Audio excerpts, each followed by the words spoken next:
What's up guys, Dan here for BladeReviews.com, back again with another knife review. This time around we're going to be taking a look at the Cold Steel American Lawman, and this will be my third and final video review in my series of coverage of the Cold Steel folding knives that feature both black Teflon coated AUS 8A blades and peel-ply G10 handles, so that includes the Recon 1 and AK-47. I've saved the American Lawman for last, and to be honest with you, it's my favorite of the bunch, so kind of saving the best for last, at least in my opinion. Let's take a look at this one though. It's got an overall length of 8 1/8 inches, it's got a 3.5 inch long blade, and it weighs 4.5 ounces. So a medium-sized knife. I'd say it's good for EDC. Could definitely be pressed into a more kind of quote-unquote tactical role if you had to, but I don't think it's particularly tactical or self-defense oriented either. So with that said, I got a couple size comparisons. Let's check out the American Lawman next to a Paramilitary 2 and another high-value folder. This is the Ontario Rat 1 folder, and you can see the Rat 1's a good bit bigger, but you know, it's a size comparison. So maybe you already own a Rat 1 or a Para 2. There it is next to the American Lawman. Let's take a closer look at the blade on our American Lawman here, and it is an all-business drop point blade shape. Features a high hollow grind and a nice tip. I mean, it's certainly a very capable tip. You could get good penetration out of this tip. The blade thickness here is 3.5 millimeters, so a nice chunk of steel. And probably the biggest issue people have with this blade is the coating, and that is this Teflon coating. You can see it's kind of wearing off down here. There's a bunch of little scratches on it. Yeah, I would definitely prefer to see this one come without a coating, but what can you do? I know some guys like to take paint thinner and strip the coating off. I've left mine intact for purposes of this review. Let's talk a little bit about AUS 8A, which is a steel that I've had a lot of experience with and had the pleasure of filming some cutting demos with this knife. And I started off with a little bit of 5/8 inch thick manila rope, actually a pretty good length of it. I wasn't intending on cutting through the entire length. It was easily over 10 feet of rope, but the American Lawman was surprising me with its performance. I mean, none of my cuts are the prettiest. I definitely need to work on my technique there, but it was crunching through it slowly but surely, and after a good amount of cutting, I had finally made my way through the entire stretch of rope, which again, I don't really know how much that was exactly, how many cuts exactly. I'm going to say at least 100 cuts and at least a good 10 feet of rope there. So definitely an impressive feat for any blade, and this being a humble AUS 8 one, I was especially impressed. I then moved on to a little bit of cardboard, did some cardboard cutting. It seemed to still be able to cut through cardboard pretty well. Some of the cuts weren't as clean as others. I suspect that had to do something with my technique and getting the cardboard sort of stuck in the forward choil a little bit. But after I ran out of cardboard boxes, I moved over to a 2x2 and I started carving that up, and it was taking some decent chunks out of there. It quickly kind of slowed down and I could feel the edge really sliding around, so at that point I stopped. But I thought that was a pretty impressive cut test. You know, a lot of people aren't so sure about AUS 8A, and I don't mind it. I really don't. You know, I'm sure there's better steels out there that could have easily handled the tasks I just showed you, but AUS 8, it sharpens so easily. So I brought this one inside.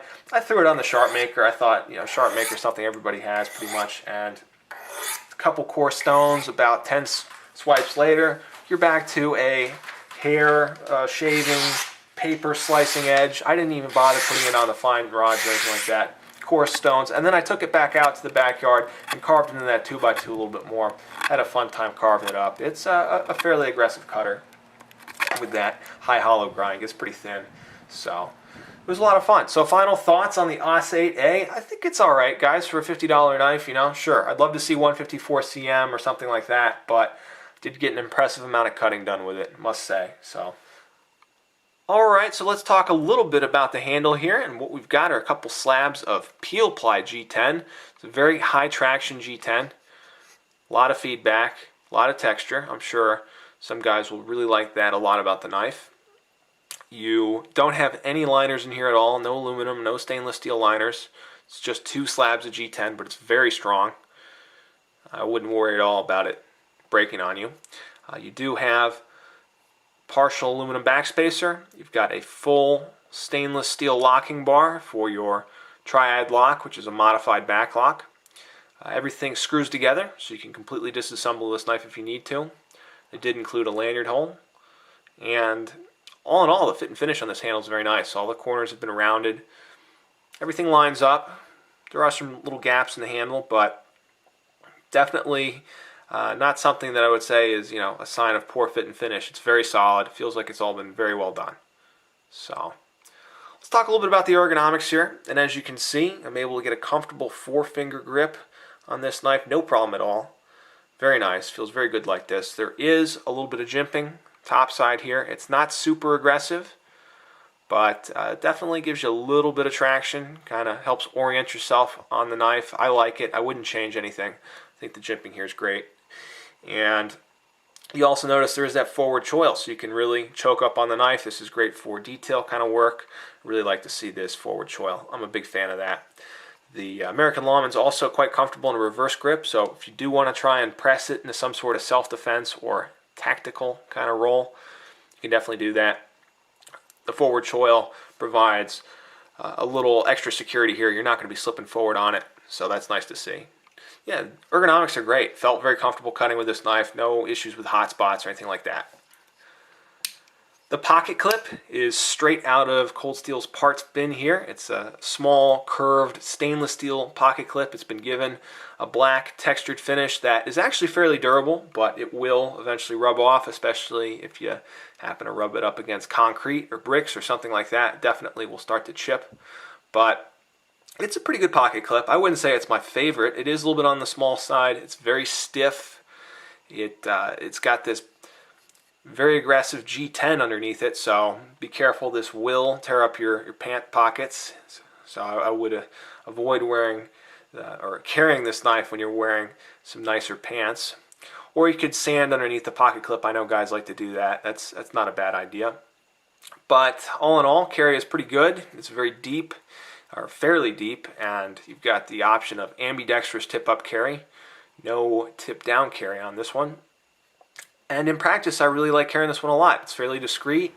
The knife is relatively thin, considering, and at 4.5 ounces, it's not too heavy. Makes for a great EDC, at least in my book. So yeah, it carries very nicely. Let's talk a little bit about the deployment here, and what you've got is basically a thumb stud and a half. It's not completely ambidextrous, at least right out of the box.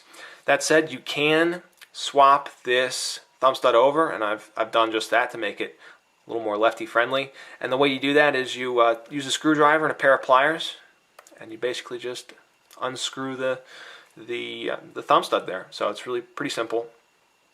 But ideally, in a perfect world, I'd love to see this come with fully ambidextrous thumb studs right out of the box. So that would be a little minor piece of constructive criticism, I guess. Deployment is smooth and purposeful, thanks to some phosphor bronze washers in there. It's not the fastest knife to get open, at least for me. I find that the back spring on this triad lock is pretty stiff. So not a knife that I can flick open with my thumb, but definitely a knife that I can get at when I need to, and it opens up with a really nice crack. I love the sound it makes. So a lot of fun. Very secure lockup. Of course, you have the triad lock in here, which is an overbuilt back lock with the inclusion of a stop pin. So very strong, very sturdy. Had no issues at all with blade play or anything like that. And that was after some pretty hard cutting, I guess. With some of that wood was a pretty good test on the lock of the knife, and it's held up well. But this is a proven lock. There's been tons of tests on it. One of the stronger ones on the market for sure. So yeah, it rounds out what I think is a great hard use knife. I mean, if you got $50 and you need something very robust that's practically unbreakable, I think the American Lawman's a great choice. I really like the knife a lot. It's lightweight, it's well balanced, it's got great ergonomics, it's got a useful and functional blade shape, and it's also fairly civilian friendly. When you're taking this one out, Cold Steel has some blade shapes that are kind of out there, pretty aggressive, and the American Lawman's a little more tame, and I just tend to like it. In practice, it is a workhorse. I got a lot of good cutting in with this one, and I was very impressed. I know Aus 8 isn't the best steel at all, but don't kid yourself. If you really want to, you can get some good, meaningful work done with this knife, and it sharpens very easily. So I've got no problem recommending this one at all. Sure, I'd love to see them lose the Teflon coating. Just put a nice stone wash on there. Leave it at that. Yeah, upgrading the blade steel to S30V or 154 cm, that would be incredible. I'd love to see something like that. But as it is, $50 knife like this, I'm completely satisfied with it, and I definitely recommend it if you're on a budget and you need a hard use, rugged, everyday utility folder. So there you go, guys. That is the review. Thank you so much for watching. Once again, this is Dan for BladeReviews.com. Let me know if you got any comments or questions, guys. I really do appreciate all the feedback, so if you have something to say, let's hear it. And thanks again. Take care. I'll be back soon with another knife review.